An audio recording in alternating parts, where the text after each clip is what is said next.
Bonjour à tous et bienvenue sur ma chaîne YouTube Objectif Bonheur. En pleine réforme de la retraite, j'avais envie de réfléchir à un slogan que j'ai vu passer. Et si on perdait sa vie à la gagner? Qu'en pensez-vous? Depuis quelque temps, j'observe autour de moi, je vous observe tous, je m'observe, j'observe mon conjoint, mes enfants, les enfants des autres, les adolescents. Si demain il y avait un seul objet dont vous ne pourriez pas vous passer et dont je ne pourrais certainement pas me passer aussi, lequel serait-il? Eh bien, je pense avoir trouvé la réponse. C'est nos téléphones. Et oui, il vous fait patienter chez le docteur, vous permet d'accéder à vos comptes, vous permet de jouer, regarder une série, rester en contact avec vos amis, votre famille. C'est parfois, voire souvent, un outil de travail. Vous pouvez commander vos vêtements, des cadeaux pour vos enfants sans même sortir de chez vous.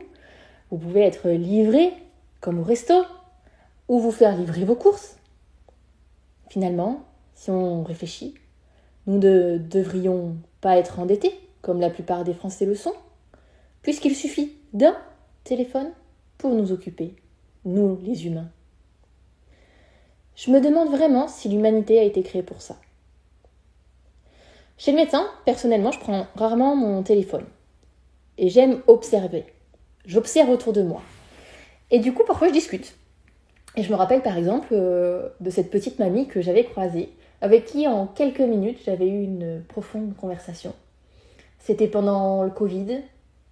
Elle venait pour faire des examens. Elle me parle de sa vieillesse, de sa retraite. Qu'elle est veuve, un peu isolée, que chacun mène sa vie. Elle regarde autour d'elle, dans la salle d'attente. Elle dit « il faut bien s'adapter au monde d'aujourd'hui ». Et oui, le monde d'aujourd'hui, c'est regarder son téléphone dans une salle d'attente sans même faire attention à qui vous avez autour de vous. Et puis, elle me parle de cet autre temps qu'elle a vécu, qu'elle a toujours travaillé, qu'elle a élevé ses enfants. Et finalement que ça lui a suffi pour être heureuse. Et je me suis dit, cette dame doit être certainement seule, parce qu'elle m'expliquait que ses petits-enfants étaient un peu loin, ses enfants aussi, et que forcément, ils ne venaient pas la voir tous les jours. Et je me suis dit, mais et si c'était ta grand-mère dans cette salle d'attente? Est-ce que tu serais pas contente justement que quelqu'un lève le nez de son téléphone pour discuter, ne serait-ce que quelques instants avec elle? Un sourire, un regard, quelque chose finalement qui s'apparenterait à de la communication, à de la solidarité, de la bienveillance.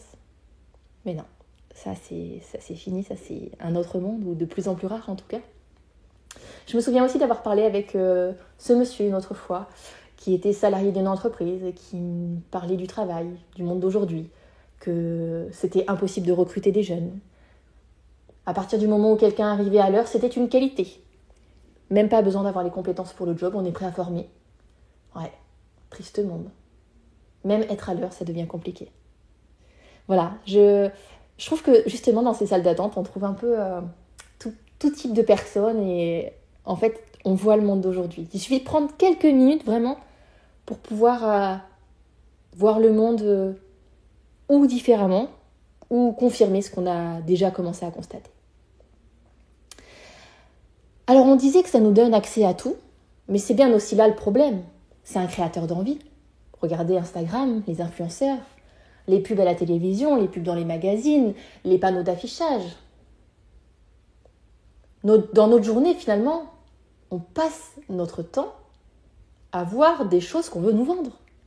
Donc je comprends que la plupart de la population craque. Je craque aussi, et j'ai craqué beaucoup. Et pourtant, les gens ne sont pas épanouis. Ils veulent plus d'objets, mais moins de travail. Je passe mes semaines, personnellement, à former des salariés. Et parfois, j'ai l'impression de perdre mon temps. Car il n'y a plus de passion, il n'y a plus d'envie de vibrer, de faire plaisir aux autres. Il n'y a aucun autre but que de gagner de l'argent, travailler pour se nourrir et acheter des objets. Voilà. Avez-vous déjà réfléchi si vous arrêtiez de consommer, succomber à vos envies, craquer sur ces dernières chaussures, sur ce dernier téléphone, sur cette ordi à la mode que tout le monde a avec la petite pomme? Auriez-vous assez d'argent pour vivre? sans chercher à gagner plus. C'est aussi pour cela que j'ai créé ma chaîne et j'espère que cela vous aidera à prendre conscience, mais aussi en dépensant moins, peut-être que vous trouverez du temps pour savoir qui vous êtes vraiment. Et peut-être que avec ces vidéos où j'essaye de vous faire prendre conscience, en dépensant moins, vous arriverez à réduire votre temps de travail. Parce que finalement, c'est ce qu'on cherche un peu tous. Passer plus de temps en famille, avoir plus de temps. Pour moi, les clés sont là. Je vais me baser sur quelque chose de très officiel. Je ne sais pas si vous connaissez la pyramide de Maslow. En fait, c'est la pyramide des besoins. Si on prend la pyramide de Maslow et qu'on compare un peu aux anciennes générations, les anciennes générations avaient le premier besoin, le besoin de base, c'était le besoin physiologique. Dormir, se nourrir, boire, se vêtir. Ça déjà, s'ils avaient ça, ils étaient super contents. On est d'accord, parce que déjà, ils arrivaient à survivre.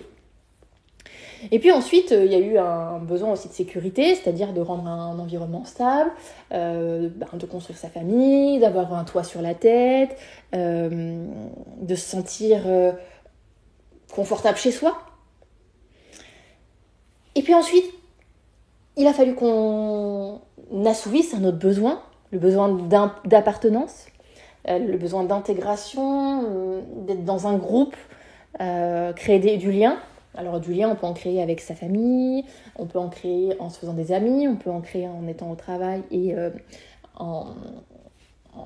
avec ses collègues ou tout simplement, comme je vous disais, ça peut être tout simplement en échangeant avec des personnes chez le médecin. Mais on a encore besoin de plus. On a besoin d'estime. On veut être reconnu, on veut être aimé, on veut être accepté par les autres.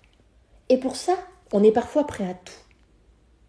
Et le dernier besoin que Maslow décrit, c'est le besoin d'accomplissement. Le besoin de réussite, le besoin de s'accomplir. Mais est-ce que c'est l'argent, l'accomplissement ? Est-ce que c'est pas tout simplement d'avoir réussi à créer votre famille ?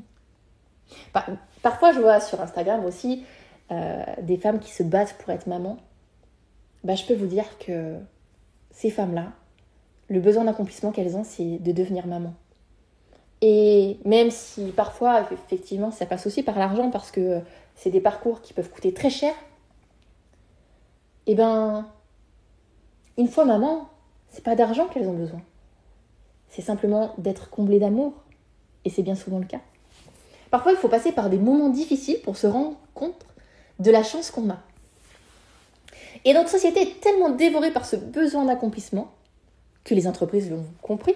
Et les entreprises fixent des objectifs toujours plus fous pour vous donner tellement tout, limite à vous en épuiser. Pensez que vous dépensez votre argent dans notre société de consommation, voitures, vêtements, etc. Est-ce que c'est ça ? Exploiter votre potentiel ? Je crois que chacun d'entre nous est unique.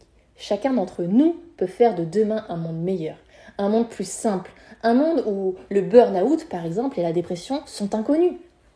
Un monde plus sûr, un monde différent pour nos enfants et les humains d'après-demain.